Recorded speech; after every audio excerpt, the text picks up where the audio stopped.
আপনি কি নাটক থেকে আসছেন? জি।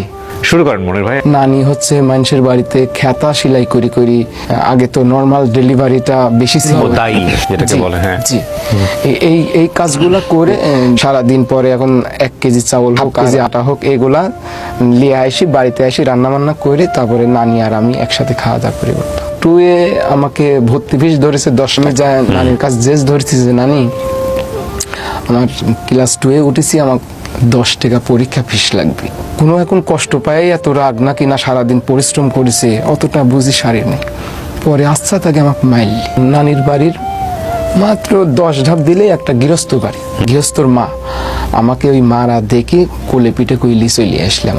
যে কথা বলে আমাকে নানির কাছ থেকে নিয়ে আসলো সেই কথার সাথে আর মিল পড়লো না, আমাকে লেখাপড়া শেখালো না। আগে তো গৃহস্থ বাড়ি পড়ায় 30টা 20টা 25টা করে গরু থাকতো, এই গরুগুলা আমার সম্পূর্ণ দায়িত্ব। বছরে মনির 2টা প্যান্ট পাবে, হাফ প্যান্ট, 2টি গেঞ্জি পাবে, আর 1 জোড়া স্যান্ডেল পাবে, একটা গামছা পাবে, খাওয়া দাওয়া ফ্রি, কোনো টাকা পয়সা না। এখন নানিও ভাবি চিন্তে দেখলি যে আসলে তো আমার একটু জুলুমি হয়ে গেছে।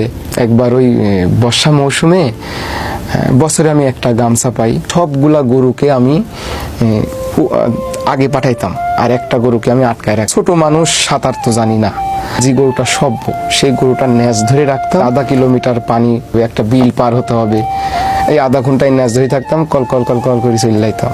তো একবার গরুর ন্যাজ ধরি যাচ্ছি, পরে গামছাটা আমার গিটটা থেকে হারাই গেছে। পরে ওই 1 বছর আমি আর ওই গামছা পাইলাম না। ফজরের নামাজের পর আমাকে গরুগুলা সব খুলে দেয়। সকালবেলা ভোরে পান্তা ভাত খায়া ওই 4টি দুপুরকার জন্য 4টি মুড়ি আর একটা আম হোক আর 2টা কাঁচা মরিচ হোক, এগুলো আমাকে বানিয়ে দিত, আমি যাই খাইতাম। পানি যখন খাওয়া লাগতো ওই যে কাকড়ার গাড়ির ভিতরে সোলা দিয়ে সুযোগ দিলে পানি উঠে আসতো। আর বিল পার হয়ে গেলে তো ওই সারাদিন পর ছাড়া হয় না আসা, ওই মাগরিবের আজান কখনো 7টা 8টা বাজে যায়, এইভাবে আর কি আমি সারাদিন গরুর সাথে।